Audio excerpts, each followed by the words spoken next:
चढ़ाएगा। गोरकी भौजी के पहले लडुआ छौरा रंग लगाएगा।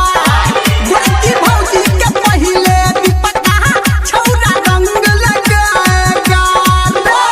डीजे सुमित सतीश, डीजे सुमित रेमा रेमा। अभी आप सुन रहे हैं कावड़िया म्यूजिक। छौरा रंग लगाएगा। वाह भाई वाह वाह वाह खिलाड़ी वाह वाह। वाह भाई वाह वाह वाह खिलाड़ी वाह वाह। आगा से घैरो पीछा से घैरो ठोको घर में है गिल्ली रे। ठोको घर में है गिल्ली रे। हो आगा से घैरो पीछा से घैरो ठोको घर में है गिल्ली रे। लूटो हो माचा धोई के पाचा भैया पर है दिल्ली रे।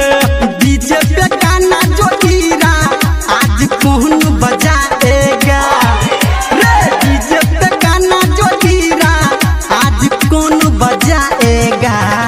गोरकी भौजी के पहले रजुआ छौरा रंग लगाएगा। गोरकी भौजी के गुडुआ छौरा पहले रंग लगाएगा। डीजे सुमित सतीश, डीजे सुमित रेमा रेमा। छौरा रंग लगाएगा। वाह भाई वाह वाह वाह खिलाड़ी वाह वाह। वाह भाई वाह वाह वाह खिलाड़ी वाह वाह।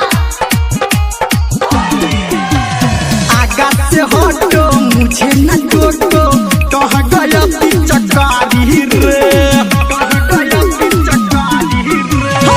आगा से हटो मुझे न टोको कहा गया पिचकारी रे। साली को पकड़ो हो भौजी को रगड़ो भाग गई देखो बारी रे। धर्मेंद्र निरमलिया आज जंग छोड़ाएगा।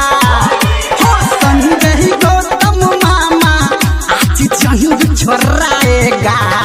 गोरकी भौजी को छौरा सुभद्रा आज रंग लगाएगा।